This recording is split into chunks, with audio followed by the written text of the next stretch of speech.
you're not alone. If you need someone to talk to today, please contact Crisis Services Canada by either calling them at 1-833-456-4566 all hours of the day, or you can text them at 45645 at 4 p.m. to 12 a.m. Eastern Time. Remember, you're not alone, and Crisis Services Canada is here to help.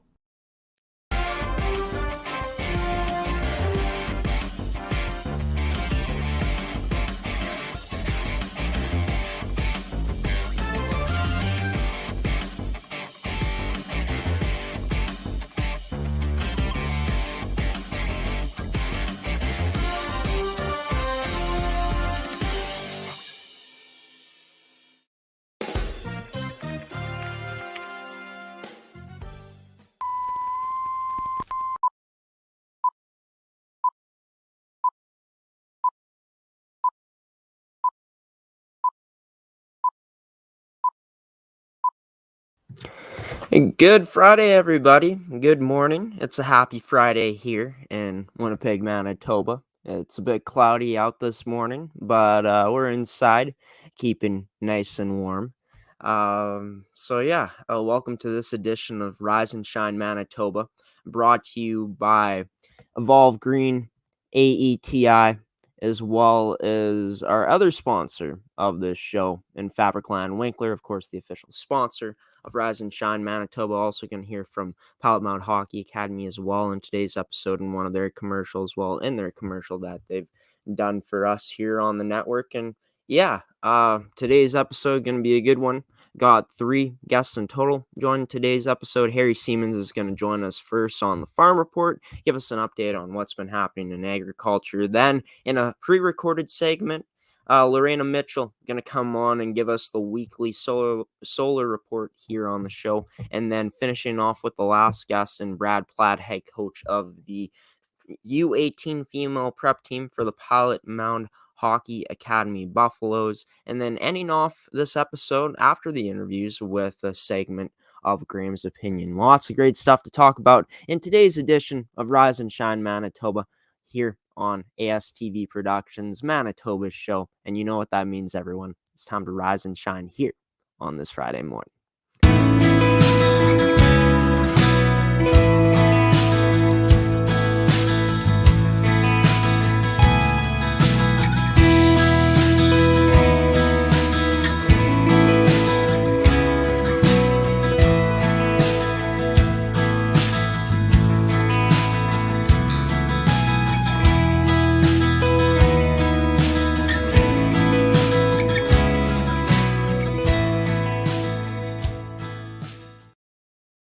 And gotta fix that intro graphic. Says Monday mornings at 10 a.m. Of course, Rise and Shine Manitoba moved to Wednesdays at 10 a.m. Unfortunately, due to some connection difficulties on Wednesday, with my Wi-Fi being out, unable to get you guys an episode then. But that's why we're here on this Friday morning, ready to talk some agriculture now. First off, with Harry Siemens here on the Farm Report, joining me on this Friday morning. Of course, the Farm Report brought to you by Wolf Enterprises. Mr. Siemens, Harry, join the show now. Harry, how are you going with you? I know we talked before we went live here this morning. I know I talked to you on Wednesday as well. You're feeling under the weather, but today you said you're feeling a lot better. How have things been going with you? Yeah, no, it's good. You don't know how sick you've been once you get better. You realize when you look back, wow, that's is a big change. So, and yeah, it's all good. And you know what? Over the last week, we've received over 3 inches of rain in various places of Manitoba, and that was the most welcomed rain. Again, we had that beautiful welcoming rain in August, but it had dried right out. I mean, the top 30 centimeters of the soil were dry again, and so we had that rain last weekend, 2 inches. And then during the week, another 1.25 inches, maybe. Some other areas got more, some got less. But the only crops that are left out there right now to be harvested, some corn and some sunflowers and maybe some soybeans. And then, a few other stragglers maybe. But that's it. And because of how kind of year we've had, the drought, the heat, The corn was dry, and as we talked a week ago, or a bit more than a week ago, it was unbelievable that guys were actually combining corn before Thanksgiving. Yeah. And and looking at the Manitoba Agriculture Crop Report, which comes out Tuesdays, then goes back to the previous Friday, so it would be like a week ago today. It was, for all intents and purposes, it was done, except for the acres of corn and sunflowers that still remain to be harvested. And now with the rain, it's going to take some time for that to dry up. And so, that's a real good thing. I mean, we look back now, and it's like I said, I was pretty ill, and you look forward, you look back, and you say, oh, okay, that was really bad, but I'm here. Same with the crop. When you were going through the drought and all those kinds of things, it really weighed on people, how dry it was and how poorly the crop might be. Well, the crop wasn't perfect. It wasn't great. It wasn't even good in some areas, but we got a crop, and we've got good prices for the commodities. So now I think the biggest challenge farmers will have is to continue to market that grain. And some people, of course, had pre-sold some of the grain at lower prices, so they've had to deal with their contract holders on those issues. But for the most part, we're going forward, and with the rains, the pastures extended for cattle producers a little bit. But I do have a buyer beware story this morning, and it comes from a fellow by the name of Randy Kachuk. Randy and his wife farm up at Sundown, Manitoba, which is southeast of Vida, and it's towards that the U.S. border. He's a cattle producer, and he custom feeds cattle for other producers that don't have places where they can feed their cattle. He gave me a call earlier this week, and he says, Randy said he said it was interesting when he started to look at a bale of hay and another bale of hay that who he was custom feeding for. The guy had secured his own feed, had it delivered, and so Randy starts to pull this apart and start feeding the cattle. And he sees some bulrushes, he sees some flowers, and then he sees some sticks. And 60% of those bales were sticks, which the cattle cannot digest. So, and good money was paid for that feed in good faith. And so Randy gave me a call, and he said he wanted to alert other cattle producers about the fact that make sure that you're going to buy feed, and if you're going to go and look at it, don't pay anything until that feed is delivered, then pay. And then I did a search on my good friend Google, and sure enough, just another story appeared on another website in Alberta, and there the RCMP were warning. Not only were people rustling cattle, but there were scams on social media of all kinds. And the RCMP, one detachment in Alberta, they said there's probably $100,000 that the cattle producers were already out because they sent a down payment of 50% because they're desperate. They want the hay. And then once they sent the down payment, nothing heard or seen from the person they'd sent that money to. So in several areas, beware that the feed you're buying is what's going to be good for your cattle, despite how bad it's been in summer. But at the same time, also beware on social media that, and it's a message for all of us. But the cattle producers, desperate for feed, saw this advertisement, sent in sometimes up to $5,000, which is like half of what the feed would cost. And then once the check was cashed, so to speak, the people were nowhere to be seen, and there's no feed available for them. So they just got scammed. So that's my real, you could say that as the suggestion at the end, but at the same time, that's my major story today, because that's as Randy said. You know what? I can't believe that a fellow cattle producer would do that to another cattle producer, and so it's that kind of a thing. Yeah, it's like stabbing his own people in the back, right? And just with what he Totally. did there. It's that's wild.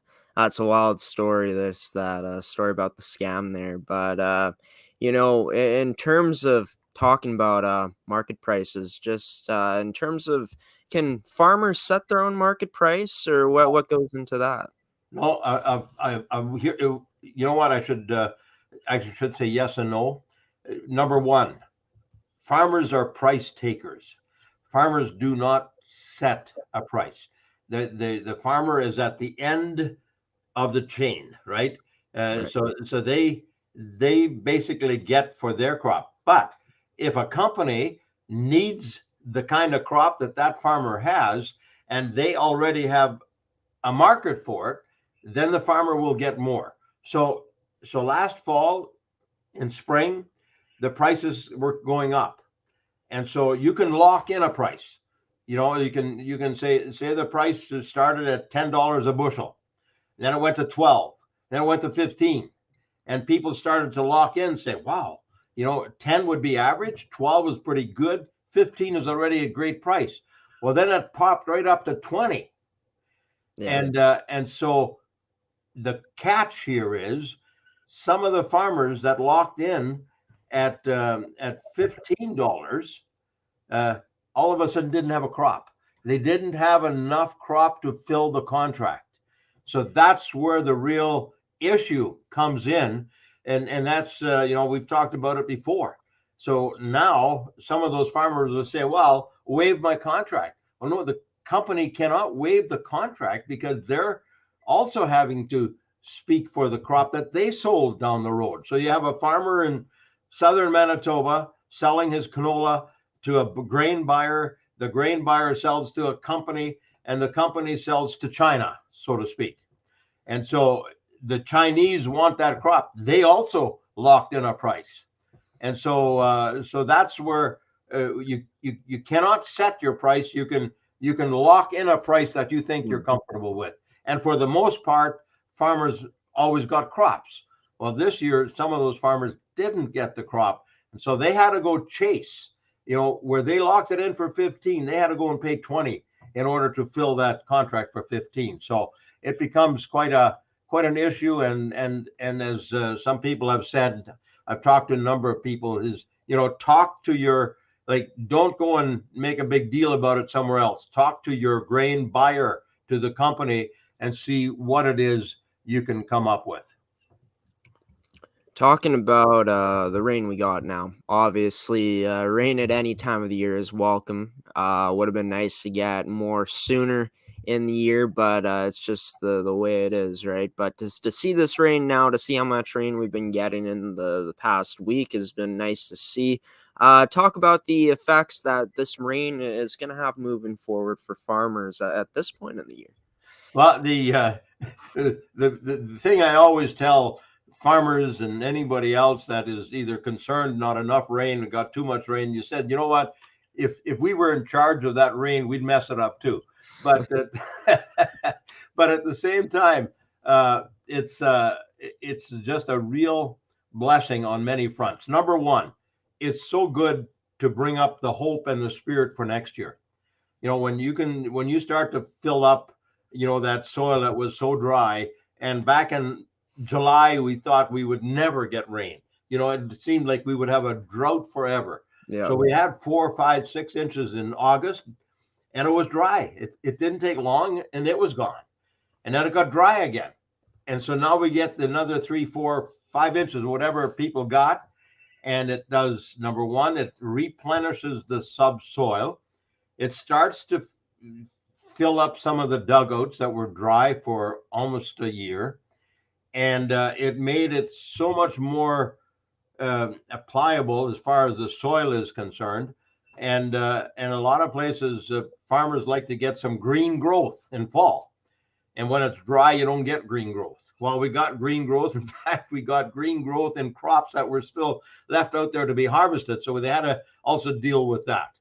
But you know what? It's a win, win, win, win situation all the way around, because when the atmosphere is normal with the right amount of rain, it just seems to perk everybody up. Yeah, I know there's people that wanted to go to the cottage another weekend or do whatever it is, and they got rained out. You know what? Tough. But at the same time, the guys that are out there growing our food, they are more than happy with the rainfalls we got. Yeah, I bet. The rain, welcome any time of the year, especially this year with how Oh, dry yeah. it's been. And yeah, just great to see the rain we've been getting this past week for sure. And hopefully it keeps up. As nice as it is to see sunny weather, wouldn't mind more rain because it is still dry in many places here in Yeah, it Manitoba. is. You're right. We Um, could, we could keep raining. Yeah, for sure. Rain, like I said, welcome anytime here right now in the province of Manitoba. But Harry, got to end off with this. You talked about it a bit early on in this interview, hinting that this will probably be your tip of the week. But I want to know truly what Harry Siemens' farming tip of the week is for farmers here on Siemens Says. You know, for the grain and special crops farmers, you know what? Check, as I think I said it last week, and I don't think I can say it enough. This grain is so expensive; it's got such a high value. When you put it in the bin, make sure that it's dry and you're watching it so it doesn't spoil on you. Once it spoils, it's worth nothing. Then it just becomes for the dump. And so that's tip number one. Tip number two is the story that I shared with Randy Kapchuk from Sundown, Manitoba. Beware, buyer beware. And this isn't putting a bad light on all cattle producers. Not at all. We're just telling farmers to beware of what feed you're buying because you're paying money that is tough to come by, and you want to make sure your cattle get the best source of feed possible. So beware. Make sure beforehand that you see the feed, that you take delivery of the feed, and then you pay, and then from there on you go ahead. That's the tip of two tips, three tips. How many tips of the week? Yeah, some great tips from Harry Siemens on this Friday morning here on Rise and Shine Manitoba. And yeah, I think to sum up your point, don't let one bad apple ruin the whole bunch, right? Yeah, Beware of those scam artists out there, folks. And like Harry said, go check out the feed for yourself because in my opinion, seeing it to believe it is better than anything out there, right? So Harry, thanks for coming on this Friday morning. Can't wait to talk to you next week on Wednesday. See you then, man. yeah. Change that graphics. We're on Wednesdays. Yes, yes. Okay. That's a good Yeah. note, Harry. Have a Yeah, great weekend. yeah. Have a good one, Harry. You Yeah. stay safe.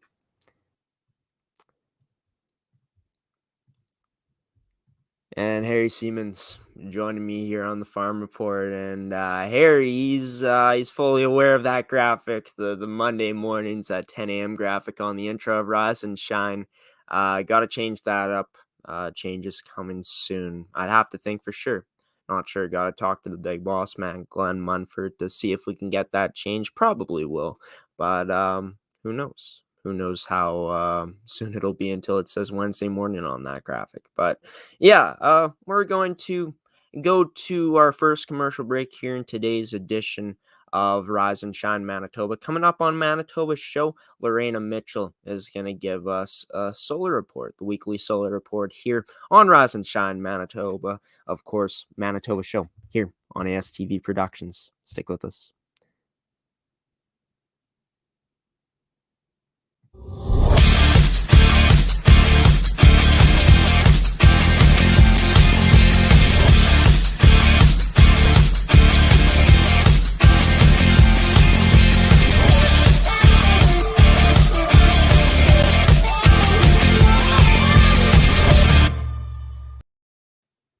Welcome back to Rise and Shine Manitoba here on ASTV Productions. You guys just heard from Harry Siemens.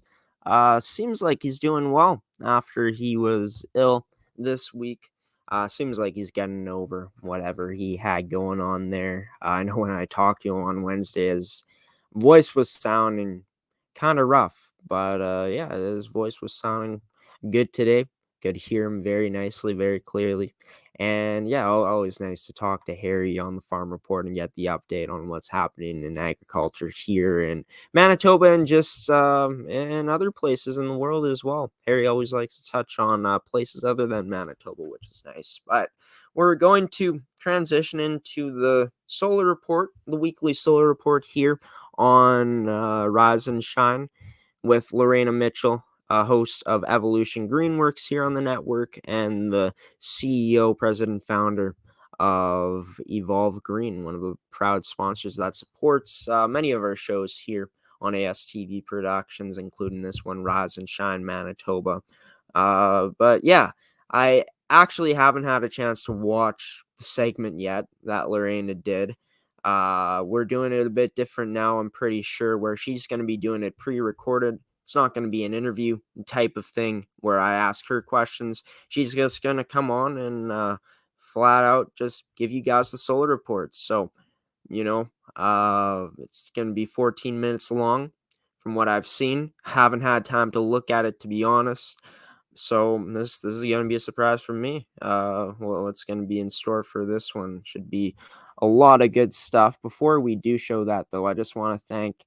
I'm not sure if I'm pronouncing the name right. Zailu Chen for liking today's edition of the show on Facebook. Of course, if you guys enjoy our shows here on ASTV, every like, every share, every reaction helps grow our network. And yeah, feel free to share this episode, like it, react to it if you're on Facebook. Do whatever you want to do. If you wanna, like it and stuff like that, feel free to do that. So, without further ado, let's bring on Lorena Mitchell for this week's edition of the Solar Report here on Rise and Shine. Just gotta find it. Yeah, here we go. Enjoy, everyone. We'll see you in a bit. Good morning. This is Lorena Mitchell with Evolve Green, and I am going to do your solar report today. We've had an amazing run over the last week. We've seen some nice rain happening. We so much needed that. That's going to continue today. And we're going to have periods of rain today as well as for Thursday. 30% chance of rain on Friday. We're going to see some pretty average temperatures. It's going up to about plus 13 today. But by Saturday and Sunday, we're going to have the sun return and we're going to see highs of about 15 and clear skies. You may have noticed for the solar active regions, we did have actually quite a bit of uptick in our aurora borealis displays. Right down here in southern Manitoba, we could see some beautiful displays when the sky was clear for Monday and intervals even last night. Coming up over the next 24 hours, though, it is going to be calming down with an uptick near the end of that. So if you're in the Lake Winnipeg region, you should start to see some stuff happening within the next 2 days. So keep your eyes peeled as we come into some clear skies this weekend, because we might be able to see some of those beautiful aurora borealises taking place. There was no major storm activity, but it did probably cause a little bit of communication and cell tower issues over the last couple of days, and everything is quite calm and quiet now. We are looking at the drought situation, which is really going to be a hot topic over the next year. They are expecting the drought conditions to continue into 2022. I know that's not what we all wanted to hear. So how does that impact us? Well, I mean, if we look historically, in 1961, 2015, 1979, we did see drought conditions continue for 2 or 3 years.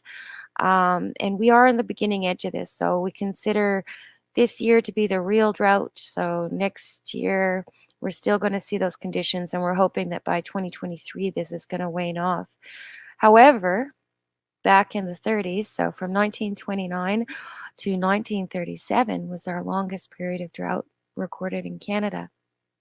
And actually, it caused quite a heavy depopulation of the prairies because, nothing would grow, and really they had to mandate less animals because there was no water for them. So a lot of the the livestock was called off so that the remaining could have the water and continue to um, the farmers to be able to provide meat stock to the population. So we're not exactly sure where this is going to go. We do know the Farmers Almanac has also predicted that we're going to have less snow this season for the winter. We're going to be a little bit warmer, which doesn't vote well for a nice clear spring. Like, probably going to end up with more wildfires again. I know this season was, it was pretty rough straight across Canada in a lot of regions. But here in Manitoba and southern Manitoba, we were blanketed in smoke for a lot of this summer, and the very warm temperatures. And of course, it left farmers trying to find alternative methods for, getting water to their livestock, also for looking after just trying to grow their product.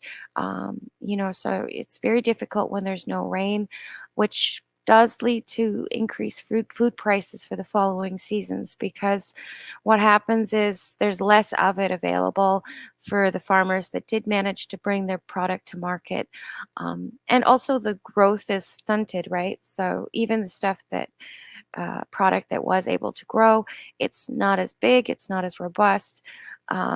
So the harvest is not as good as normal.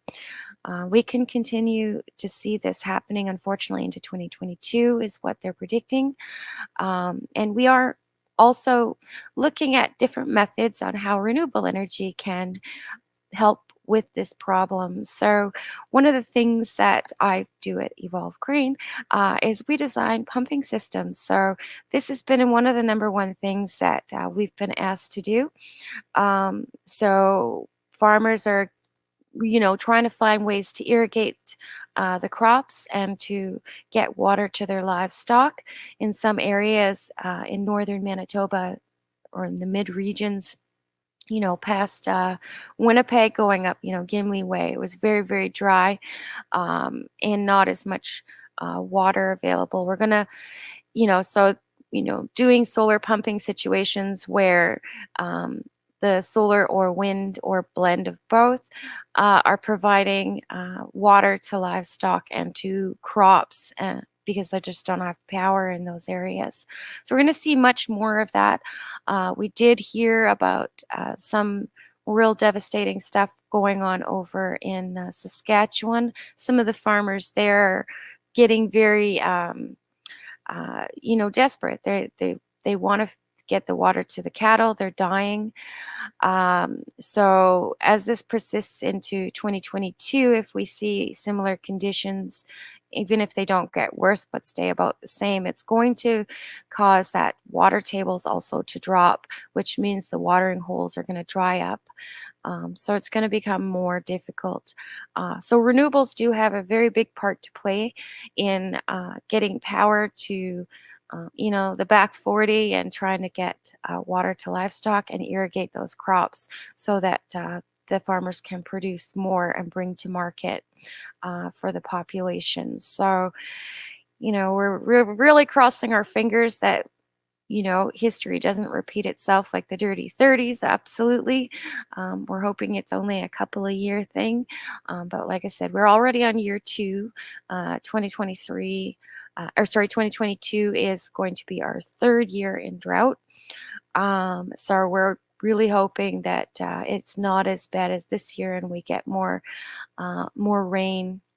And I mean, one of the things that could happen, and it has happened in Manitoba before, is they could actually implement things like cloud seeding, which helps promote the rain. And that might have to become a real option here in Manitoba as we stayed very clear skies and even just all the resources to fight the fire, the wildfires that have been going on across Manitoba. And, we've had a lot of Manitobans that have had to leave their homes this season because they were under threat of fire or smoke.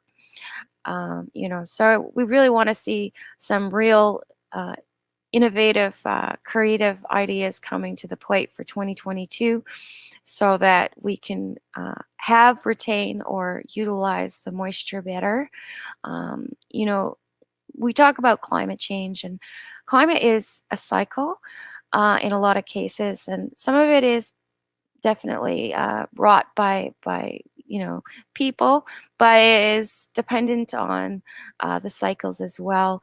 And speaking of cycles, we are heading into a solar maximum. As we know, we've been in a solar minimum for the solar flaring from our sun. Has been very low activity for quite a few years, and now in the solar maximum, a lot of people don't really understand what that means. So back in 2011, for instance, there was high flare activity, which caused a solar storm, and then the magnetic um, uh, intensity increased on the planet. And we saw things like power outages straight across Canada. There was a 2-week interval in Quebec where they lost power for 2 full weeks in some regions. Um, We've been doing a lot across Canada to fortify the electrical system so that, they're less, they're not going to be as impacted. But I think we're going to see a lot more over the next year. Power outages happening, transformers blowing, disruptions in communication due to the solar flare activity. Even as we saw over the last 2 days, we did see an uptick, which gave us some amazing aurora borealis to look at. And Monday night, there was lots of captured images from southern Manitoba, even when the skies cleared up from our cloudy situation. And they were able to take some really beautiful photos of that. And they look magnificent, but they can cause some major disruptions. So right now we're calm across the board, and we should stay that way for the next 24 hours. But coming the end of that 24-hour period, we're going to start to see an uptick in the auroral region. So that would be Lake Winnipeg and up into northern Manitoba. So we should be able to see some aurora borealis happening again. We are looking forward to full moon coming for October 20th, which is always a fun sight to see. And especially if we get some nice auroral images. I believe that we're going to get some amazing snapshots from Manitobans straight across the board as we work over into October 20th. So what's happening in weather? Well, we are going to have rain for the next 2 days, and it'll be intermittent today. We are starting to see some higher winds. There will be 40 gusting to 60 overnight, and then it's going to tame up to about 40 to 50 in that range for tomorrow. So we are seeing a little above normal temperatures for this time of year. It's currently +4, but we are going to get to about +13 today. By the weekend, though, it is clearing up. And that's about when those auroras are going to be coming back. So we should be able to get some beautiful snapshots over the weekend. It is going to be highs of about +15 for Saturday and Sunday. And I believe we're going to have sunshine for Monday, too. So that's going to be really nice for the weekend. Solar news across Canada when we're talking about renewable energy. As we saw, that big project is going to take place in Alberta from last week with ATCO, which is just amazing. Here across Manitoba, we're seeing a major uptick in people wanting storage. They're seeing the instability in the grid. And they want storage now with their solar systems, or just storage. So what does that mean? Well, having a battery backup on your home or company, what it does for you is it provides you time while the power is out so that you still have energy. So for people who maybe have medical equipment at home, breathing for oxygen machines and or CPAPs and have those kinds of necessities, you can do relatively small battery backups. But we're seeing that people want to do more of their whole home or if it's their business, they're looking at, keeping the cash register, the networks, gas pumps running, those types of things. So we're going to see battery backup becoming a very major part and a major role in Manitoba as we move forward and the grid becomes a little more unstable, especially with this solar uptick.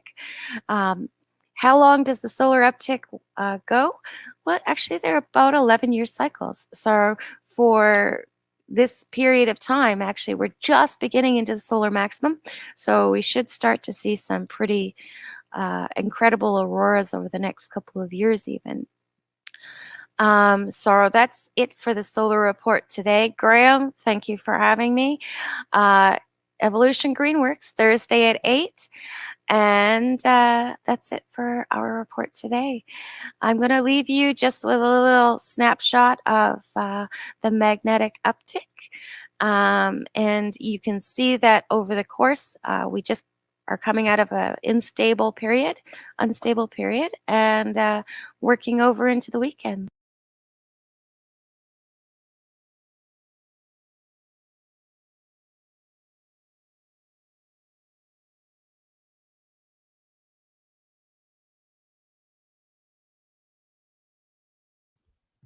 And Lorena Mitchell giving us the weekly solar report. Nice for her to fill us in on a lot of good things. One thing that really worries me, though, is what she was saying about the drought. Something that has been tough on farmers this year, even though, farmers have been able to get through it this year. Having another drought next year would be absolutely devastating once again, just for the crops and stuff like that. You'd have to think. But yeah, that was actually done. She did that solar report on Wednesday.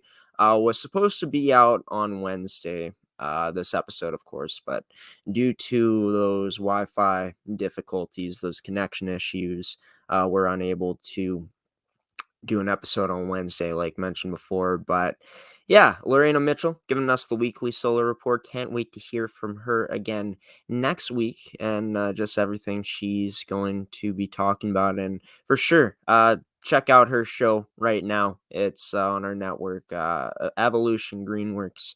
Lots of great content from Lorena's show. As always, every week. So we're going to take a commercial break, and we're actually not going to hear from Brad Platt yet. I'm deciding that I want to get Graeme's opinion over with today before having the last guest on the show. So that's what we're going to do coming up here on Manitoba Show, Rise and Shine Manitoba, here on ASTV Productions.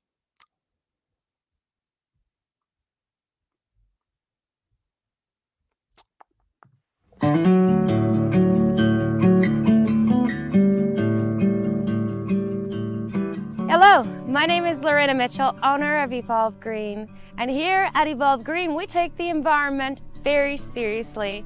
We have a 10 kilowatt solar system that offsets our main facility by 75%, as well as maintaining natural prairie on our grounds.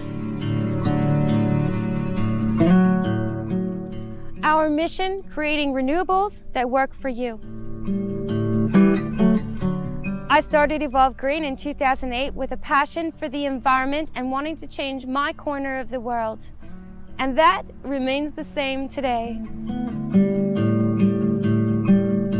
Through design, consult, and installation, we provide renewable energy systems and storage integration.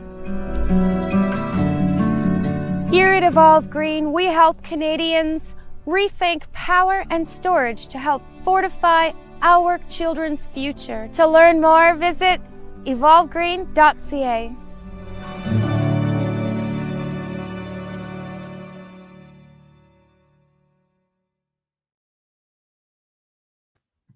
And there we go, a commercial from Evolve Green, one of the proud sponsors here on Rise and Shine Manitoba. Of course, check out their website if you want to go into getting solar.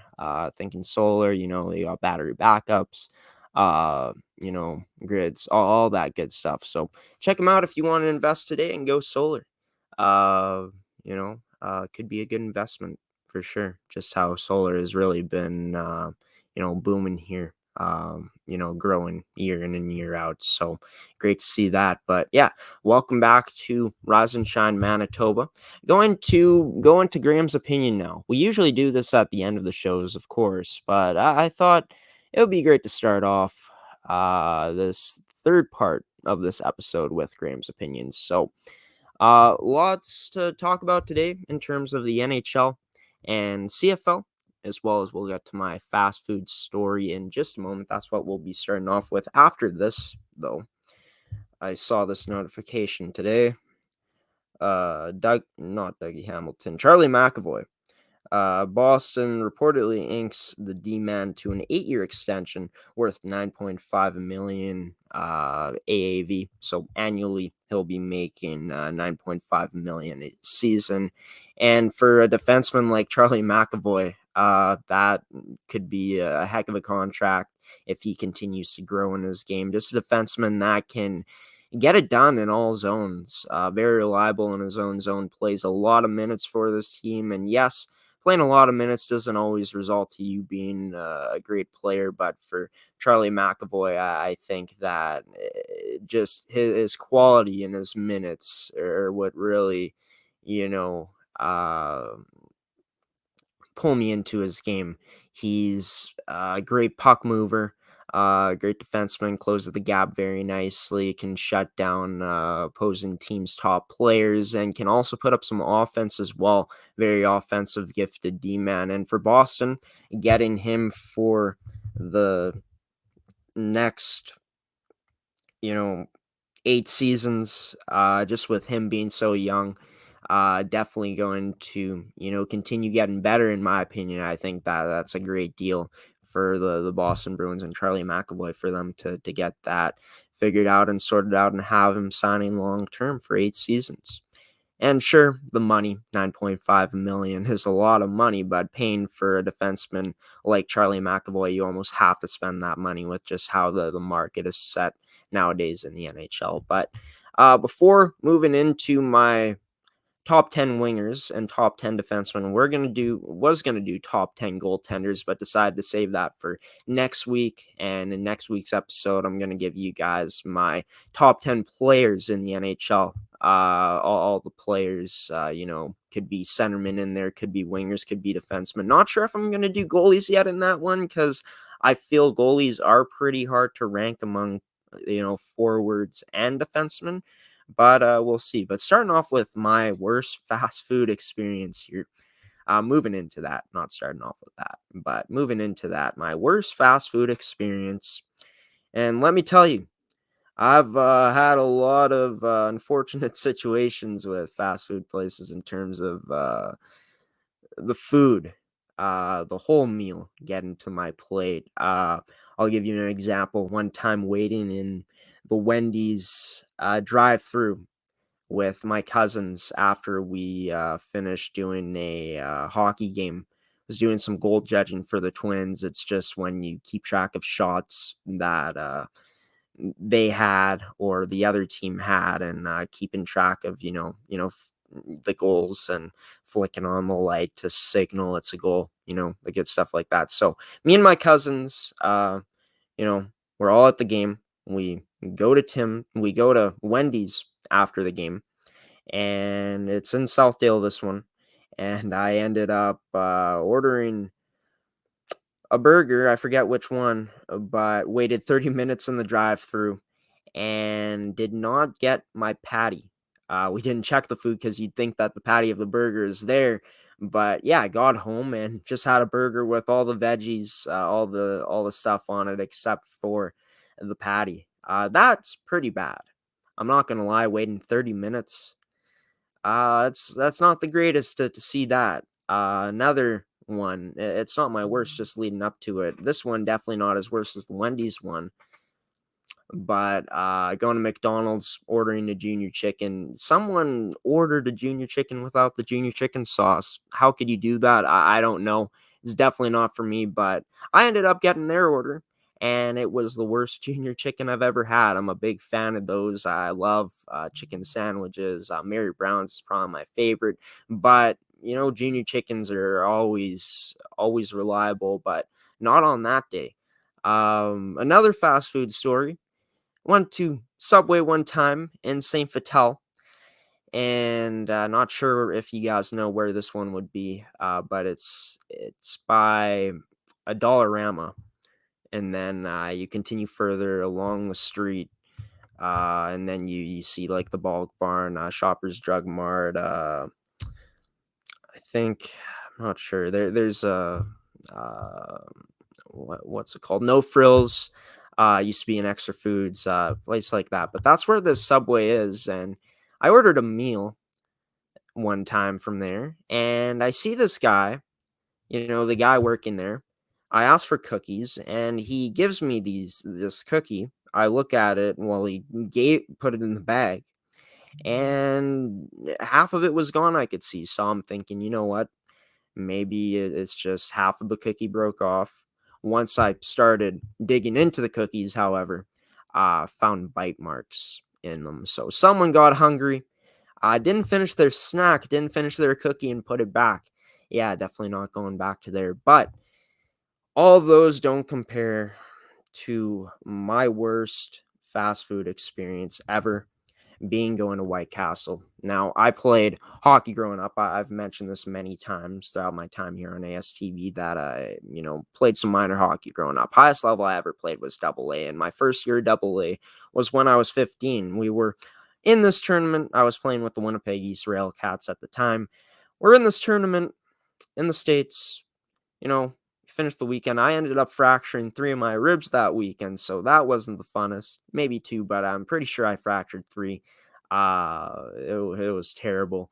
But on the way back, we looking for somewhere to eat, and there's 2 choices we have: either Subway or White Castle. And I've heard a lot about White Castle.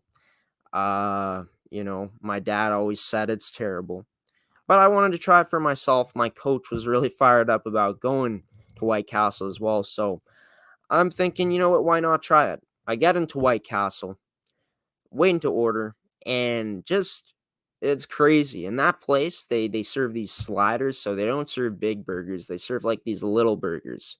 They're sliders. And you can get 10, 50, or 100. I'm not sure who's eating 100 of those. Man, that'd be awful.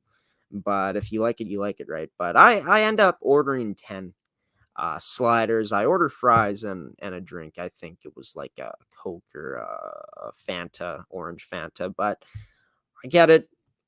I open up my bag. I dig into the first slider.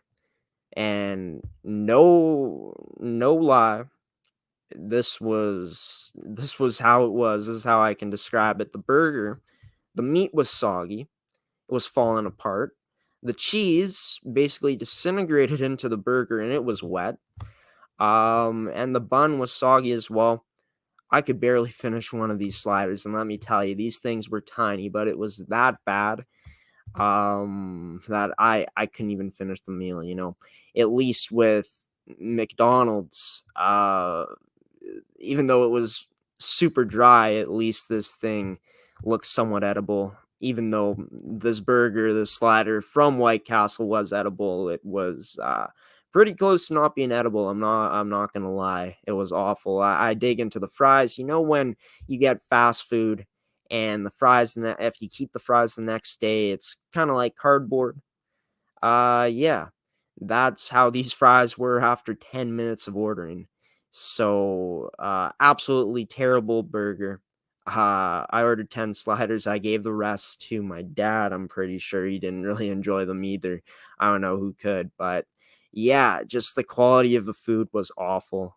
The, you know, with these fries just turning into cardboard in basically 10 minutes, it was awful. The only good thing was the drink that I got, and that's pretty sad if that's the case. So yeah, that's my worst fast food experience here on Graham's Opinion. Even though I have many bad experiences at fast food places, I'd say the one at White Castle is one that sticks out to me. Just how awful the food truly was. I've never tasted anything quite that bad.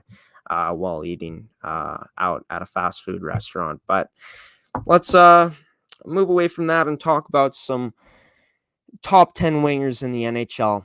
And before we move into that, I want to clarify something on my list from last week, my top 10 centermen in the NHL. And I'm going to tweak it a bit and also clarify one thing. Starting off with Mark Scheifele, said that he's average defensively. You know what? I think I just forgot how inconsistent and bad at times Mark Scheifele has been. Sure, at times he can come back and make a play. At times, he can give you a block shot, but I think the biggest flaw in Mark Scheifele's game is probably that he's a bit lazy, and I think that he'd be a way better defender if he wasn't as lazy on the back check. But yeah, defensively, he hasn't been very good. Been pretty atrocious, actually. I think what I meant by saying by average defensive player, I think what I meant was I think he could have the ability to be kind of, near that average point of having a defensive game that is average. But I think that he just needs to, not be as lazy out there. I think that could show better results than he has defensively if he, gave a bit more effort out there. But, I still have him at number 9 on my list just because of what a great play driver Mark Scheifele is and just, how consistent he's been at putting up points and just how vital he's been to this team. When he's out of the lineup, we've seen how it's gone, right? Even though I think in that Montreal series we would have lost either way. I just think it would have been closer with Mark Scheifele. But yeah, Mark Scheifele still, I think, one of the best offensive centermen in the league. And yes, his defense isn't as good as a guy like Sebastian Aho. Isn't as good as a lot of the centermen out there. But I still think Mark Scheifele's offense is better than guys like an Aho, a guy like an O'Reilly, a guy like, a guy like Elias Pettersson. Really, Mark Scheifele, I think he's deserved to be in a top 10 centerman list. And one thing I also got to clarify, I did not rank Eichel or Malkin in there. I just didn't rank them in there because Eichel, not sure what's happening with him, and for Malkin, he's injured to open up the season. So I could very well see Malkin, potentially breaking into that top 10 again. He had a fantastic season, not last year, but in 2019, 2020, if he can return to that form, I could definitely see him moving into the top 10 once again. And another thing I got to clarify, I'm moving Matthews up for Draisaitl. I looked it over and looked at some game tape. Austin Matthews, not only do I think that he's, like I said last week, the better goal scorer, but I think that he's the better two-way player. You just look at him playing out there and you look at his stats, it really meets the eye test. Yes, he is a bit inconsistent, once in a while defensively, but, for the most part, this guy is, really become a good two-way player. I think his two-way game, even though it's not on the level of a guy like a Crosby or a McKinnon or, a Barkov or a Bergeron, those guys being the two best defensive centermen in the game right now. I think Bergeron and Barkov are. I still think that Austin Matthews' defensive game better than Draisaitl's.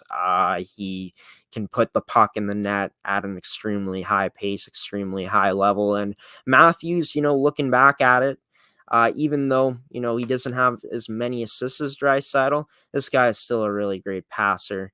Not as good as Draisaitl in my opinion, but this is still a guy who, won't put up as many assists, but can still pass at a really high level.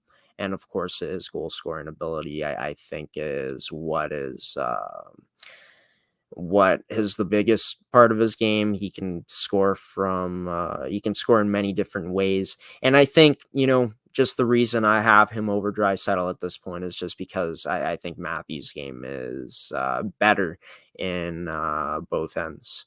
So yeah, there we go. That's an updated ranking, an updated tweak on my top 10 centerman. Nobody goes out of the top 10, but I did tweak Matthews going up to number 4 over Draisaitl, moving him from 4 to 5. So moving into the top 10 wingers now in the NHL, I got to go with Alexander Ovechkin at number 10. Ovi, what else is there to say about him? What can you say about him? Well, this guy is still one of the best goal scorers in the league, in my opinion. Even though he had a down year, this is a guy last season in terms of goals, but this is a guy that I think has a chance to beat Gretzky's record if he stays healthy, if he stays motivated, and I think he can do that. But Alex Ovechkin offers so much value to the Washington Capitals. I saw a crazy stat. Without him, they're pretty brutal, but with him in that lineup, they're a team that's had a lot of great success. Right, with him winning a cup, this is a guy that's always in the conversation to be in the running for the Rocket Richard. He's pretty much owned that trophy throughout his whole career. Wouldn't be surprised if one day maybe they rename it after Ovechkin. But Ovechkin, not only can he score, but this is also a guy, even though at this point in his career he's not doing this as much, he's a guy that's I think an underrated playmaker. He can find his teammates out there, and Ovi, he's a guy that is such a weapon out there offensively, even though his defensive game isn't the greatest. This is a guy that his offense far outweighs his defense, and this is a guy I see getting into that 40 goal range this season. I think with him being motivated to beat Gretzky's record, to at least tie it, even though I don't think he'll get to it this year. I think it's going to take a few more years. I think that Ovi, because of his shot, because of what he offers offensively, I'm taking him over a lot of wingers in the game and putting him in top 10. Moving on to number 9, I got Huberdeau. Jonathan Huberdeau has been one of the most underrated point getters at the position. Is a guy with great speed, a guy with great hands, a guy that can, put that puck in the net. It can also set guys up. I think that he's only going to continue getting better as time goes along. And what's impressive is he was able to still produce with Al Barkov playing on his line last season, which I thought was pretty outstanding. So Huberdeau, one of the top wingers in the game right now. I got him at number 9. I think that, even Ovechkin, I think that he's a better goal scorer than Huberdeau is. Ovi's still a top 2 goal scorer in this league. I think that Huberdeau offers a bit more at this point in his game offensively, and even though he's not fantastic defensively, I think that his defense is a bit better than Ovechkin's. And yeah, he's just another weapon offensively out there. Talking about number 8 now on the top 10 wingers list, I got Mitch Marner. Great playmaker, great hockey IQ, great both ways. Praising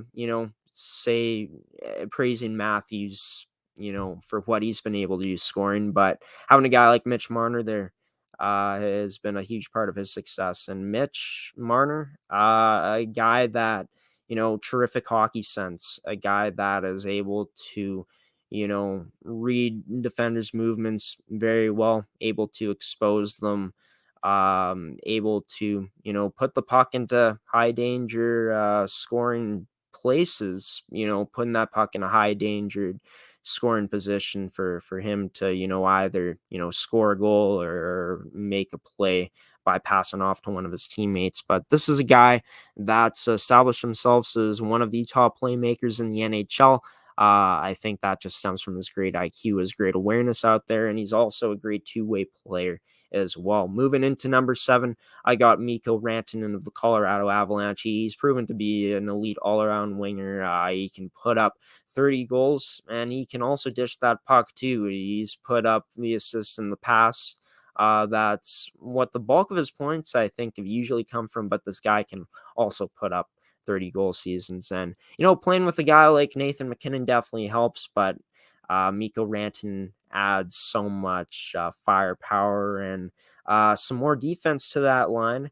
And this is a guy with a wicked release as well. You ever get to watch him play, his release is pretty wicked. And yeah, I think he's going to continue to get better and better. This is a guy that's put up 80 points in back-to-back seasons in his career before. And, he's part of one of the best lines in hockey. Going into number 6, it's David Pastrnak.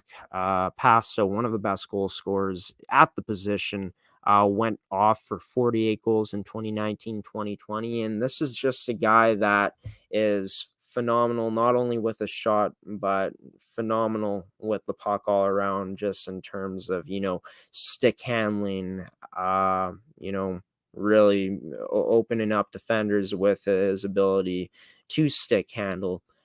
This is a guy that puts himself in great positions to get open, having a guy like, Brad Marchand on his line, an elite playmaker. Pastrnak really has been able to, take advantage, and he's able to find the open spaces on the ice to make himself available. You pair that with his excellent shot, pairing that with, like I said, putting in towards his excellent hockey awareness into, finding the open positions out there on the ice. I think that's why Pastrnak is at number 6 for me, just because he's one of the best goal scorers at the position. Such a force offensively. He's a guy that has sweet hands, sweet mitts, and a guy that has great offensive awareness. Even though his defensive game isn't as strong as Marchand's or Bergeron's, I still think that Pastrnak being on that line, adding a weapon to that line, has allowed for them to be one of the best lines in hockey. Mark Stone is at number 5 for me. One of the best two-way players in the game, best two-way player at the winger position. And this is a guy that, puts up points as well. This is a guy that, very underrated. I think he's starting to get more notice, but this is a guy that his defense is so valuable. Just his ability to take away that puck, his ability to shut down, some of the best players in this league by taking the puck away is really what I think why he's at number 5. And I think that just pairing that, his elite defensive ability, with his offensive production, even though he doesn't produce, as highly in terms of points as, other guys on this list, I still think that those points are enough that he's put up, along with his defensive production, for him to be a top 5 winger in the game at this point today. Moving on to number 4, Patty Kane. He's still that guy offensively, Mr. Showtime, call him whatever you want, but this is a guy that has been carrying the load for the Chicago Blackhawks for a lot of his career. This is a guy that is one of the best offensive talents that we've ever seen. His hands are unbelievable. He's got great awareness in the zone. He's able to set his guys up. He's a great playmaker. And he's got one of the best backhands in the league, as well as his defense, is definitely not a strong point, but just his production offensively, I think, outweighs everything else in his game. I'm taking him over, guys like Stone, Pastrnak, Rantanen, Marner, Huberdeau, and Ovi any day. He's that good. He's that big time. Moving into number 3, I think it's Brad Marchand. This is a guy that's been a consistent 80-point plus producer.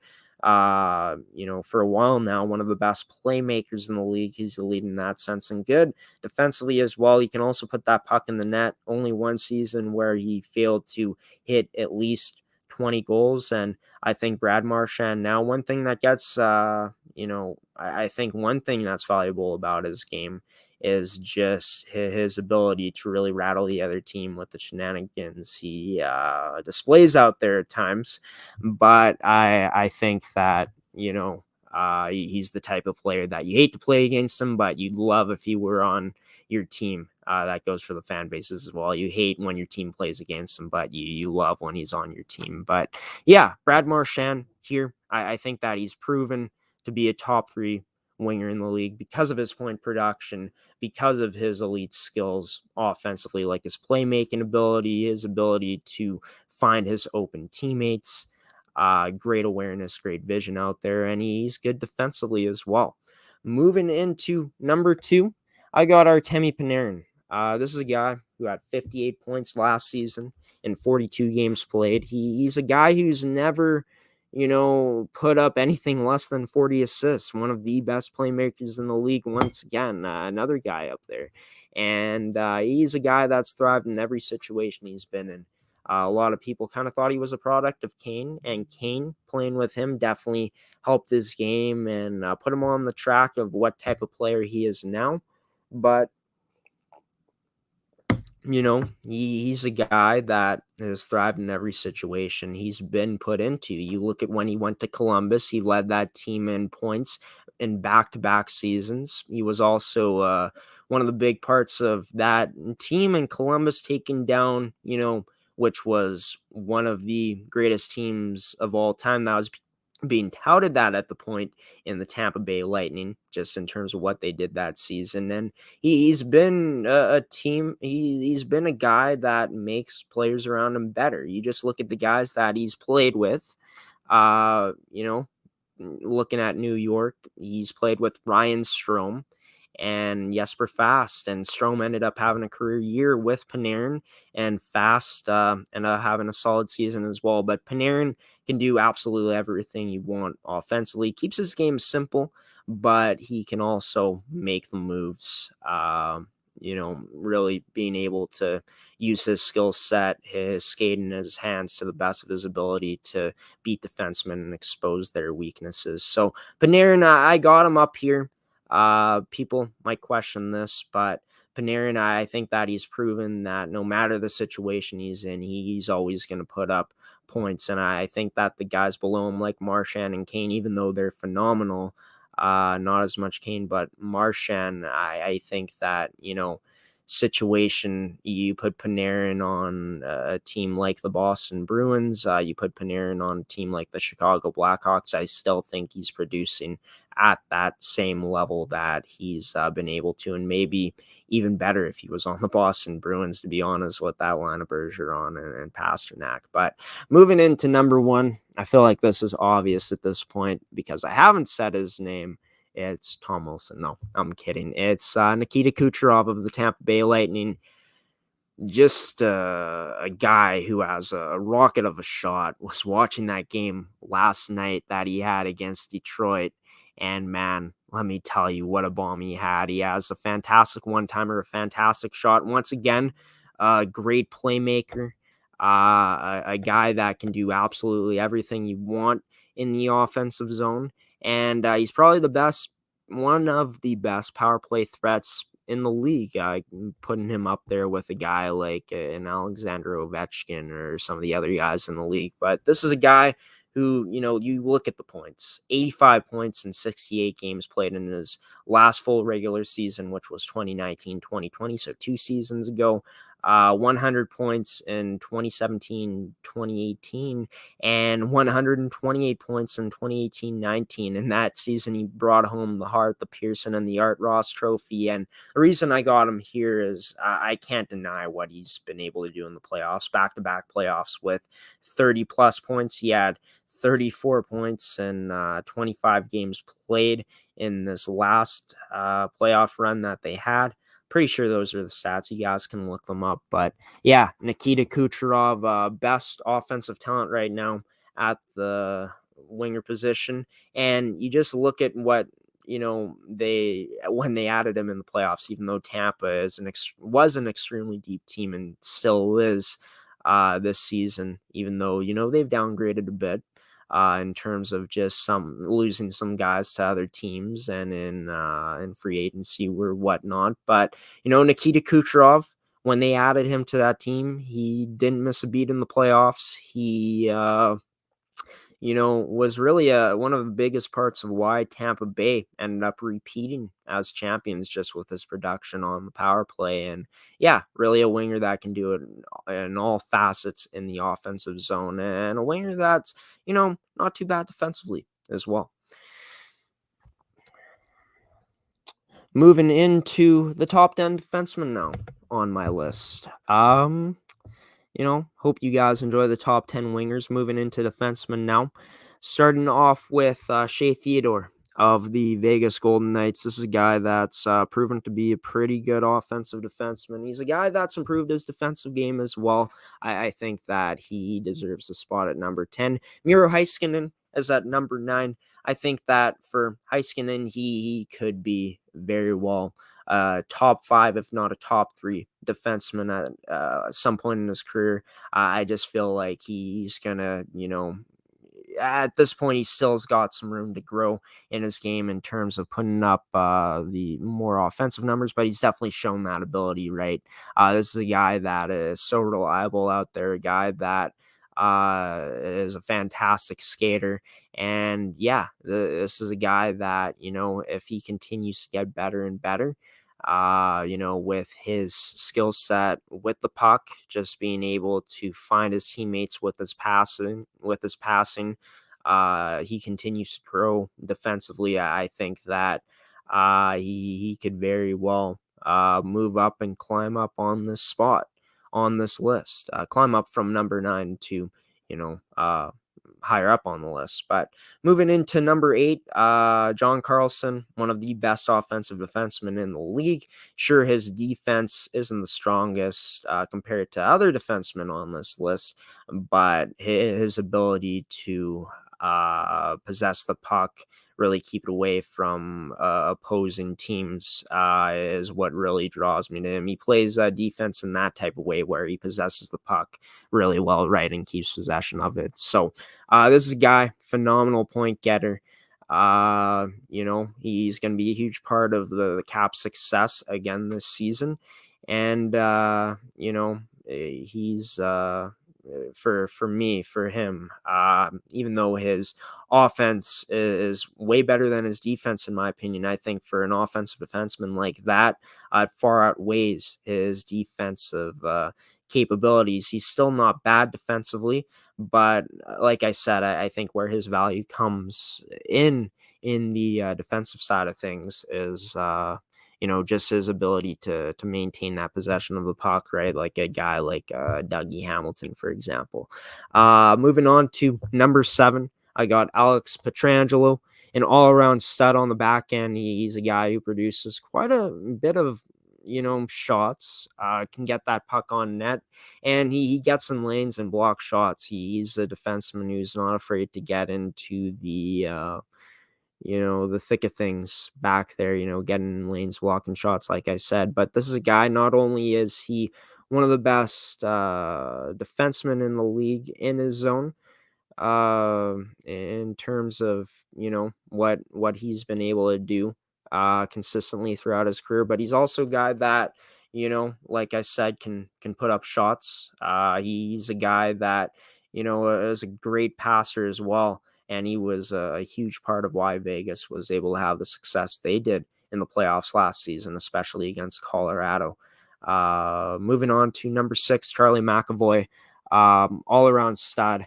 Not only is this guy, in my opinion, great defensively, but shows great offensive skills. Like I said before, he's got a good shot. He's a great,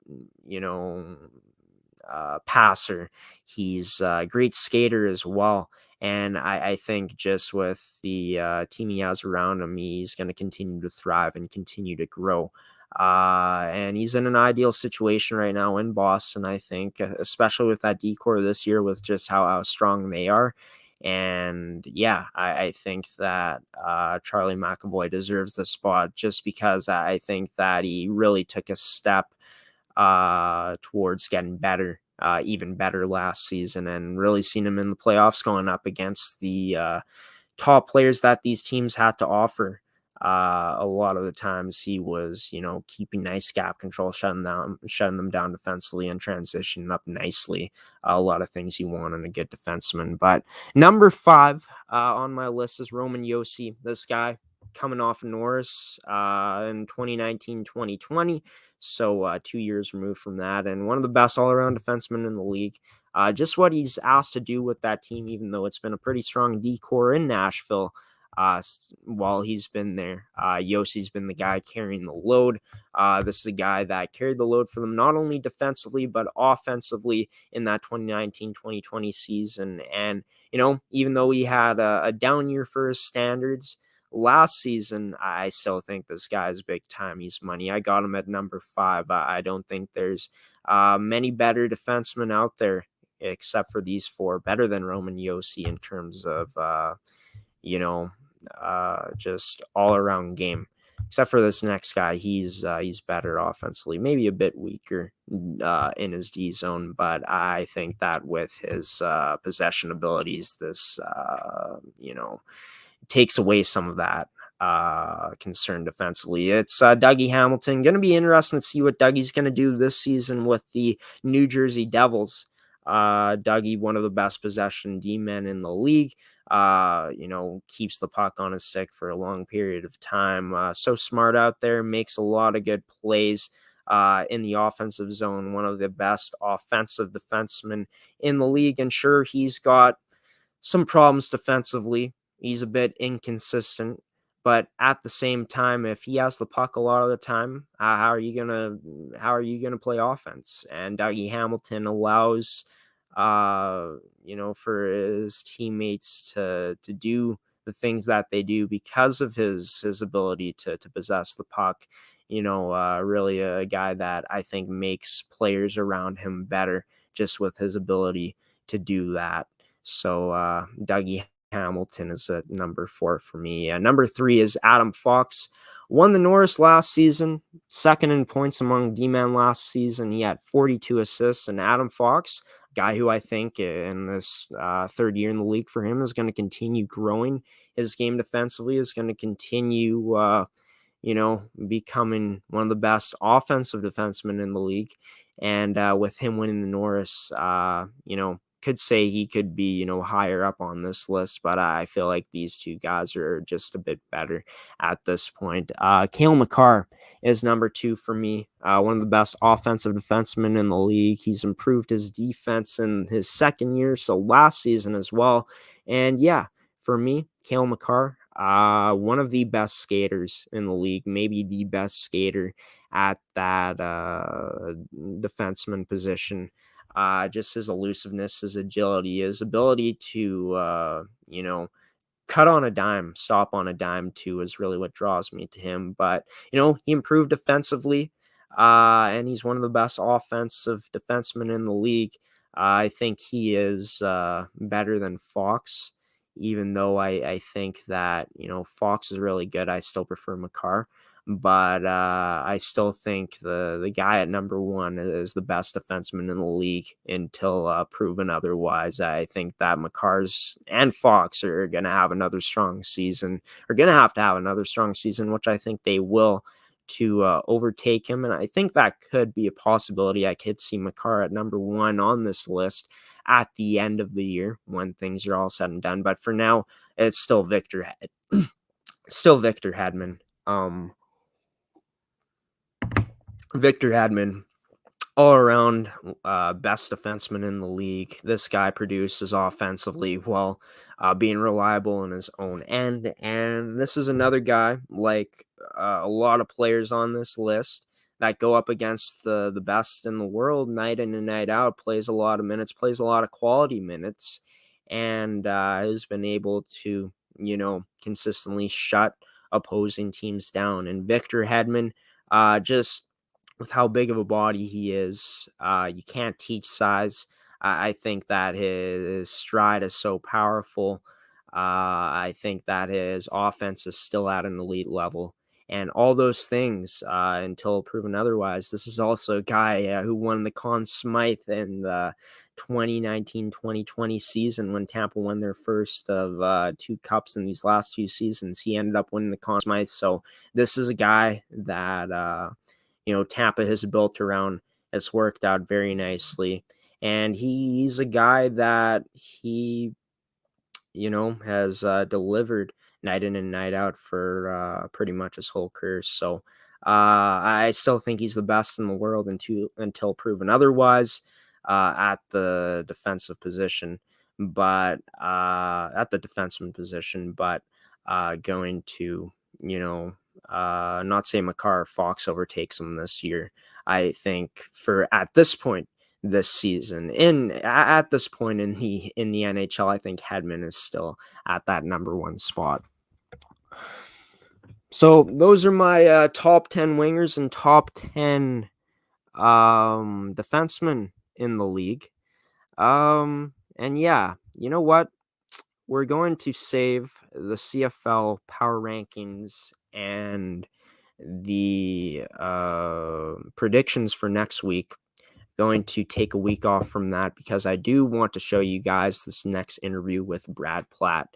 Graeme's opinion running pretty long today, but it always does, to be honest. But yeah, I hope you guys enjoyed my top 10 wingers and top 10 defensemen rankings. Leave a like on this video or a reaction or a comment if you enjoyed it, a comment if maybe you disagree, maybe you agree as well. Just tell me why, and could be fun to react to some comments next week. So if people are reacting to my list, gonna have goaltenders and top 10 best players in the NHL next season, next week, coming up. So that should be a lot of fun. So we're going to go to a commercial break. Brad Platt will be joining me here in just a moment. You're watching Rise and Shine Manitoba show here on ASTB Productions. Stick with me after this commercial break for more Rise and Shine here on ASTV Productions.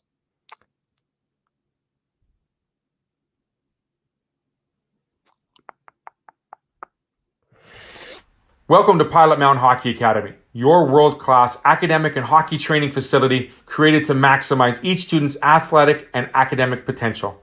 Blackjack Stewart Arena, home of the Buffalo, is inside the 46,000 square foot complex, as well as a curling rink and other facilities.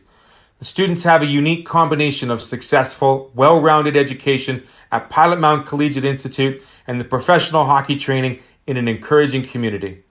The years of experience of on-ice coaching propel our students to the next level, both mentally and physically, in a professional environment.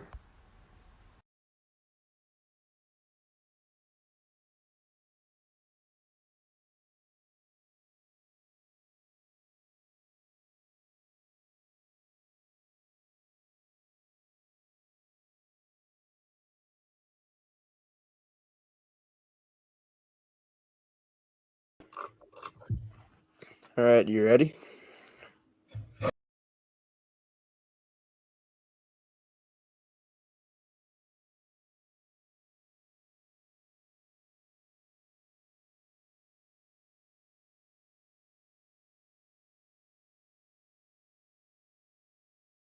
Now on Rise and Shine Manitoba is head coach of the Pilot-Mound Hockey Academy U18 Female Prep Buffaloes, Brad Platt. Brad joins me on this Tuesday evening, a night before this episode goes out. Of course, you guys are watching this episode right now on this Wednesday morning. But yeah, Brad joined me on this Tuesday evening talking about this year's U18 Female Prep team. First off, Brad, how's it going? Thanks for coming on the show here on Rise and Shine Manitoba. Hoping things are going well with you.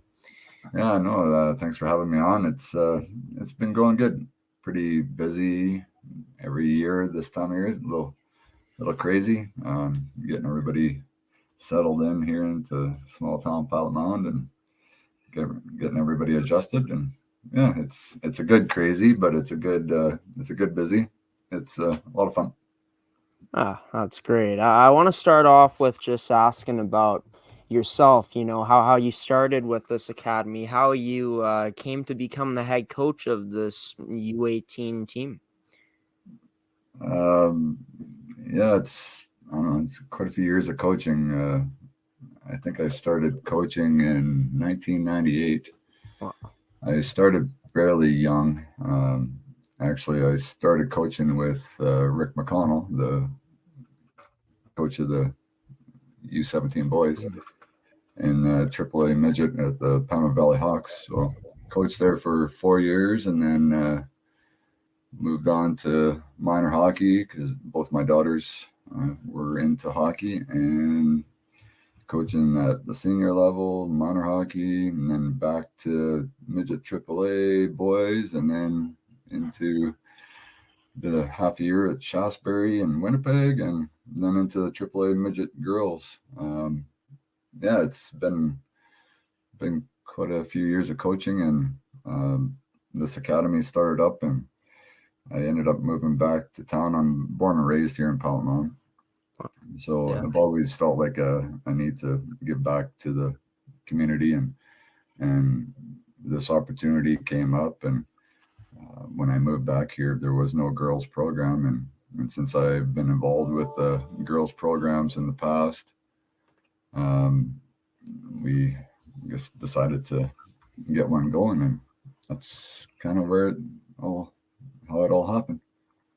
That's crazy. Just you being born and raised in Pilot-Mound, just looking at it, since you've taken the job, you just talked about how nice it is to give back to, the community, being able to coach female hockey here in Pilot-Mound. How much pride do you take in getting to, continue your coaching career here in the place you were born and raised in? Oh, yeah. I don't know if I could have wrote the storybook any better, really.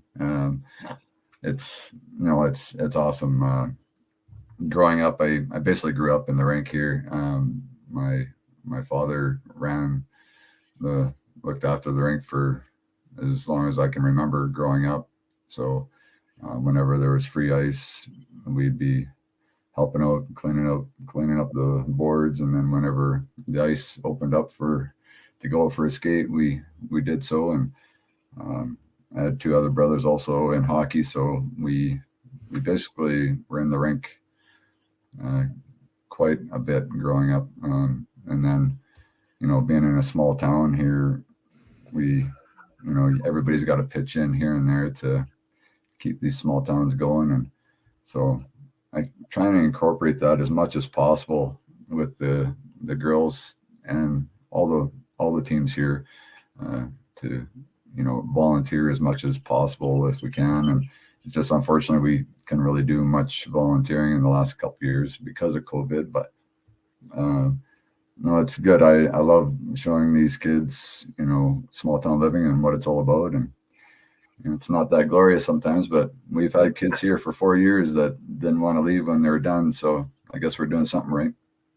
Yeah, for sure. Well, being in Pilot-Mound, obviously the hockey, I feel like, from just my experiences of being down there, is the most appealing thing of that town. And it's great that this academy is grown into not only having 2 teams now, but 3 teams, of course, adding the U18 Male Prep Program. But just talking about your years of coaching experience and just, the situation this year with the team, you guys are off to a not the start that teams really want to be in, right? Only 1 win so far in this 2021-2022 season. There's been some struggles offensively and defensively as well. Just speak about what this experience is like this year, just having to coach through the struggles, the ups and downs so far so early in a season.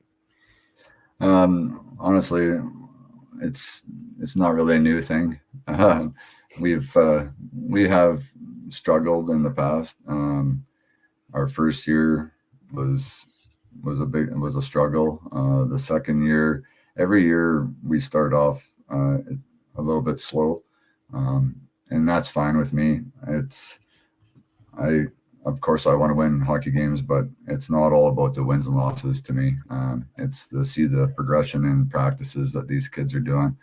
And there was, what was it, 2 years ago, prime example, we went out to a tournament early on in the year, lost, I think it was 12-1 or 14-1 and then played the same team at the end of the season before playoffs, and ended up beating them like 6 or 8-2 or something like that. So my memory is not the greatest. So, but that's an ideal situation. Is that going to happen all the time? No, but we are going to get better. We focus a lot on skill right now. Passing the puck, just the little fundamentals of the game.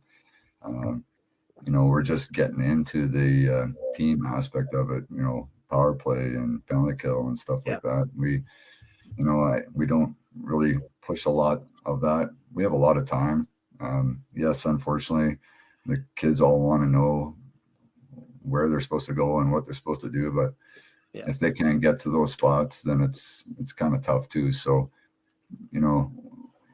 this is a completely different coaching atmosphere than I'm used to. And, in the AAA level, minor hockey level, you're only on the ice a couple days a week. Being on the ice every day with these kids, I just absolutely love it. You can teach so much more. You can teach everything that you need to teach, but unfortunately it comes in time too. Right. And, obviously there is some talent on this roster, Morgan Satie being one of those players that has really stood out for you guys this year with the point per game so far in the game she's played in. But let's talk about the whole roster in general, just the strengths so far that have been shown from this team, even though you guys haven't been getting the results you've wanted so far.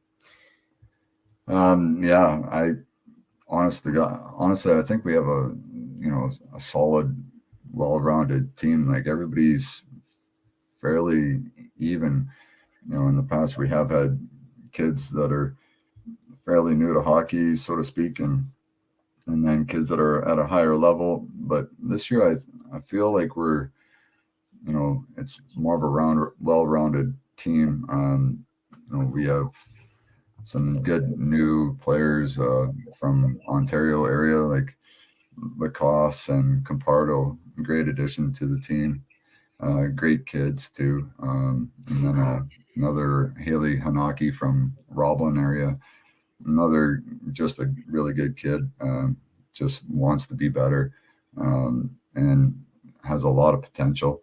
We have so many kids. Like, Morgan has so much potential, and Morgan Sate, and our goaltending is, I think, can be the best goalies in the league if they decide to be.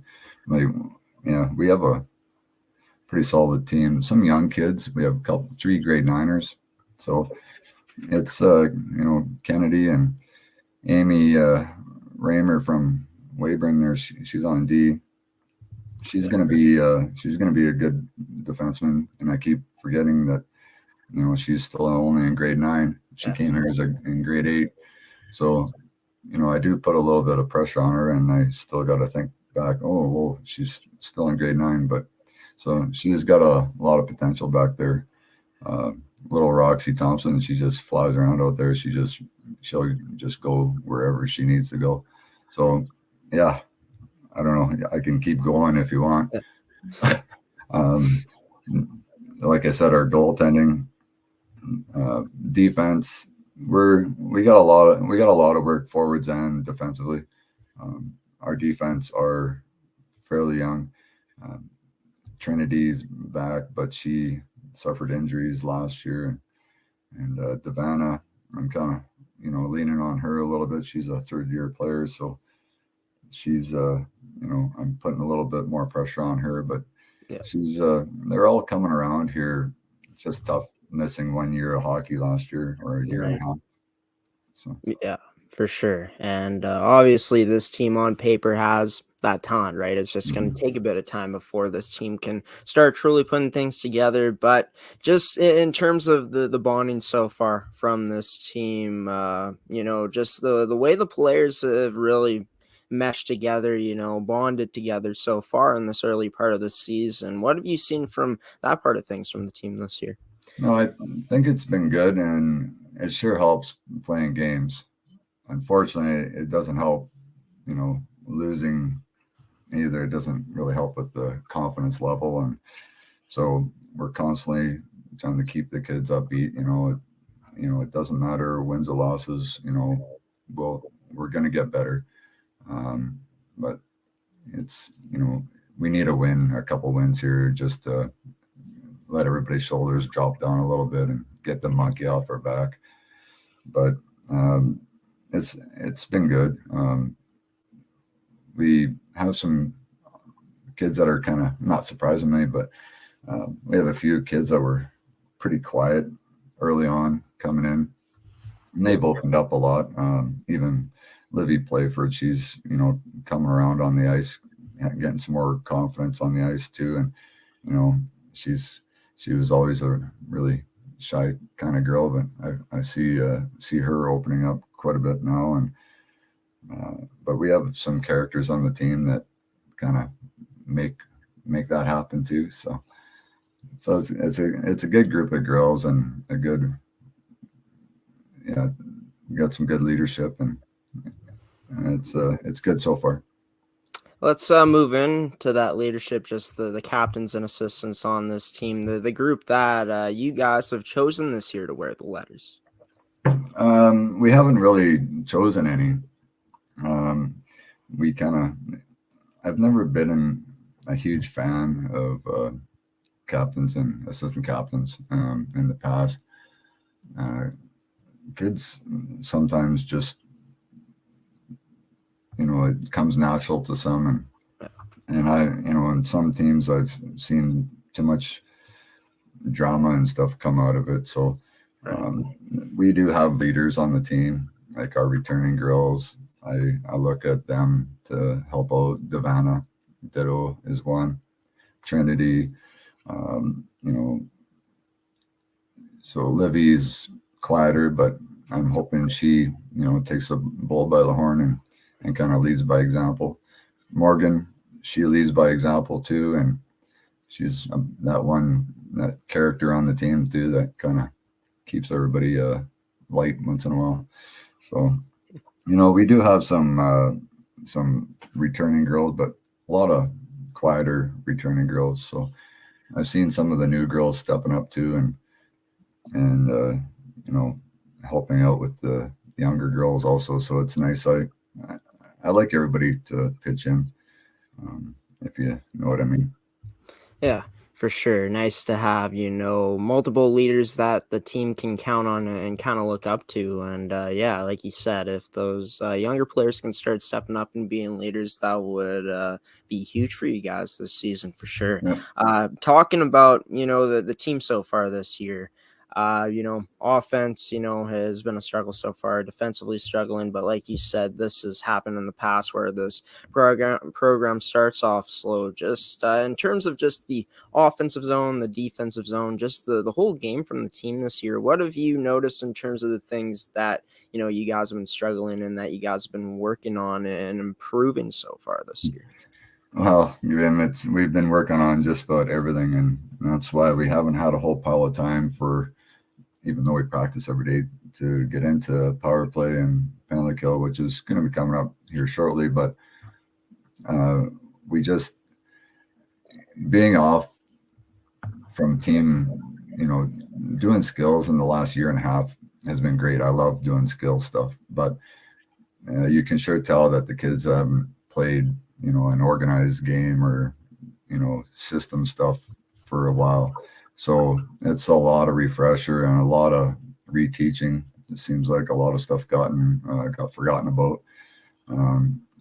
We've been working a lot on offensive zone, defensive zone, probably more defensive zone right now. Because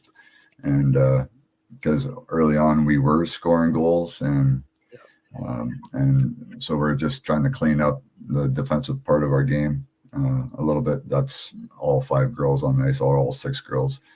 So now we're kind of just getting back into, okay, now we're getting that kind of cleaned up. Let's get back to creating some scoring chances and putting that biscuit in the net. Right. And, this past weekend, I guess, you guys went out and lost to Balmoral Hall 5-1, and then played Thunder Bay Queens 2 times, lost 6-1 in the first game, and then 2-0 in the last game of the weekend. Just talk about this past weekend, what you saw from the team in terms of what was displayed out there in those games. First game was Balmoral. Excuse me. Very strong team. So they came at us hard. We were pumped up and ready to go. We used up quite a bit of energy in that game, but I thought the girls played actually pretty good, even though we did a little bit of chasing. And that's a solid team that we were playing against. And it's good to play those games too. You don't want to lose by 10 or 20 goals, but it's like, hey, girls, you guys can be at this level too. Like they were moving the puck better and, had some good, nice goals. River played well. So it was a tough game. And then, moving on, we played that game at noon. And then played again at 6:30 against Thunder Bay, and I felt like the girls were upbeat, but we just came out flat, and they got a couple of lucky goals, lucky bounces, and we just got a little deflated, and that's another thing we need to work on is, okay, if we get down by 1 or 2, we can't just send it in. We have to battle through it, and we weren't, we tried to battle back, but just weren't getting the breaks. And it is what it is. Thunder Bay, they worked hard that game, and I feel the Sunday game was kind of turned a little bit. I thought we outplayed them, but again, just didn't get the bounces, and Right. It sucks because I apologize to the girls, because I said to them in the dressing room, I said, hardest working team's going to get the bounces, the old saying. Yeah. Well, that didn't happen. So, I apologize to the girls. And I felt really bad for them, because I felt like we played good enough to win that hockey game, and, it didn't happen. So some sad faces on the way home on Sunday, that's for sure.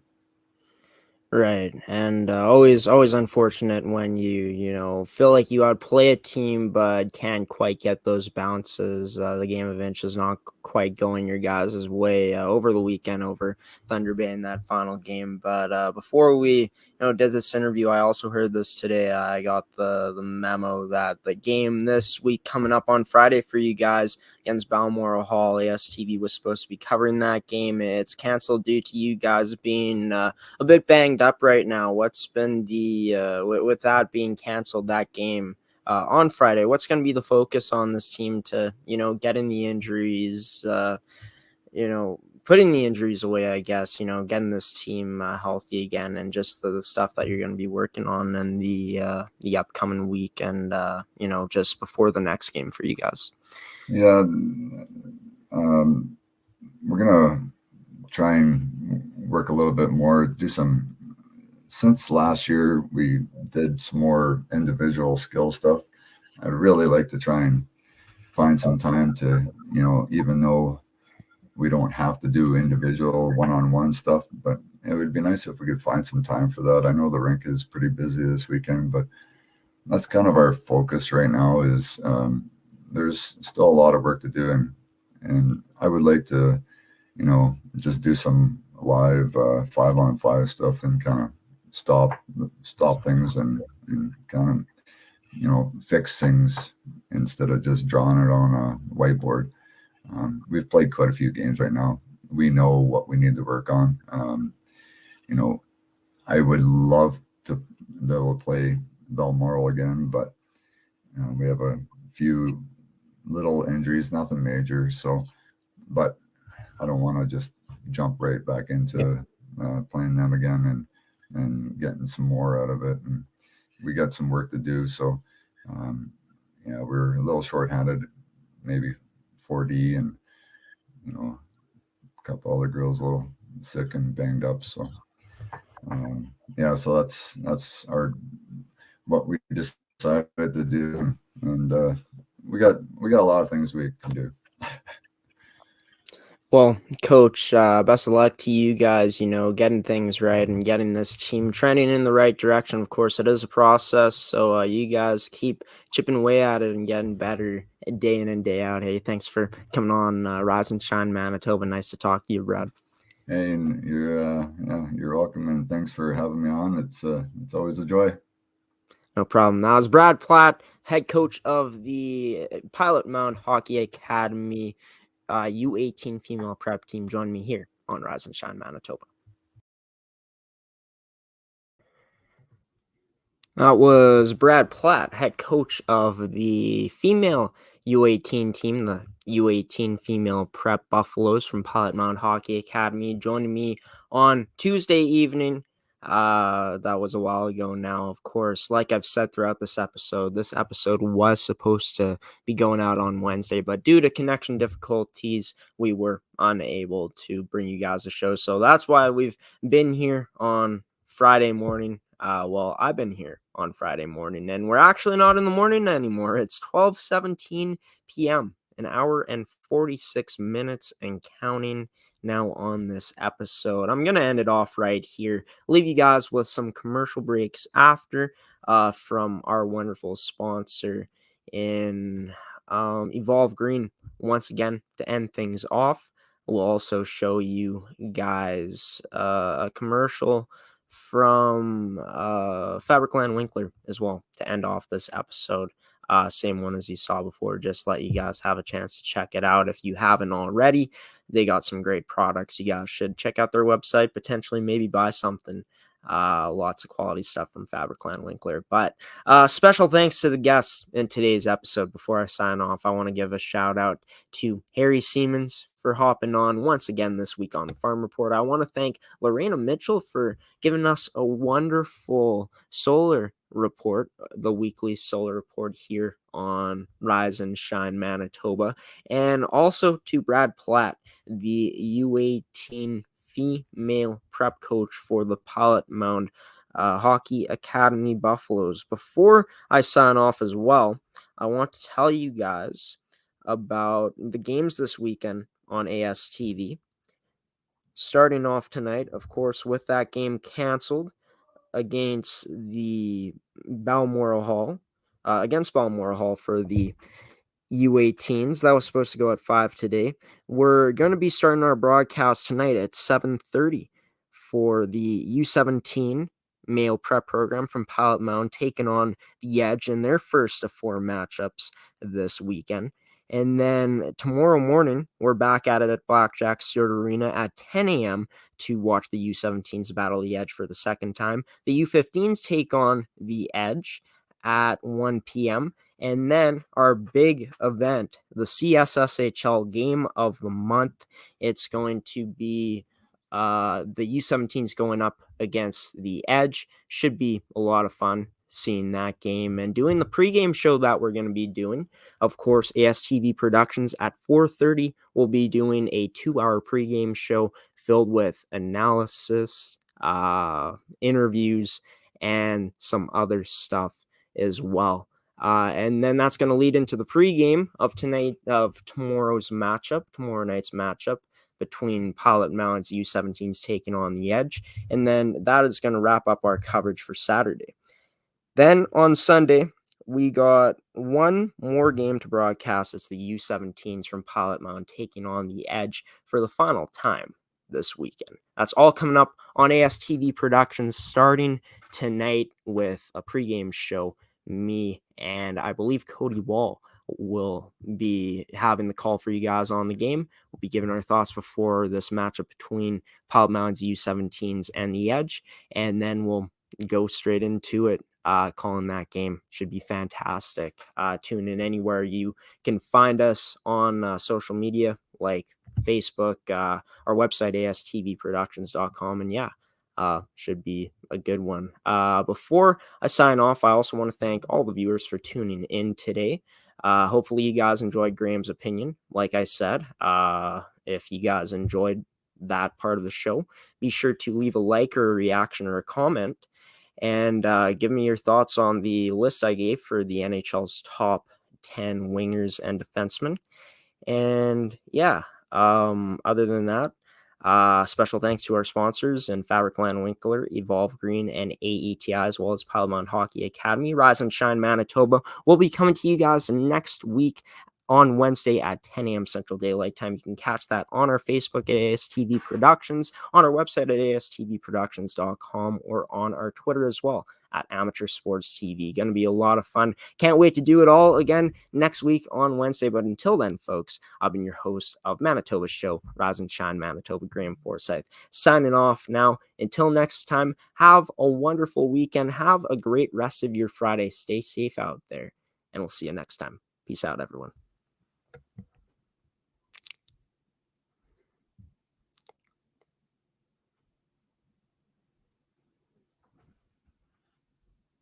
Bye. Why go solar? It's not just for the environment, although that is a great reason. Did you know that when you install your new solar plant, you are only paying 7 cents? Why go solar? Solar is better than ever. Our revolutionary design and inverter equipment with the latest in solar panel technology for the ultimate in-home and business security. That's right, I said security. Grid security and security of your home are linked. Fortify your future today with a battery backup system. No maintenance, quiet running. Did you know in Manitoba, grid-connected, off-grid, and battery backup systems are 100% right off in the year you purchase for any company or farm? Do you want to back up your internet, keep your tills running, and the lights on? We can install a system that is right for you, with battery backup fully capable of taking on all those essential loads and keeping you running. When you call our experts at Evolve Green, ask about getting your free energy audit today. Call or email today to find out what system works best for you. 1-866-5EVOLVE or support@evolvegreen.ca. Also, be sure to check out our website at www.evolvegreen.ca.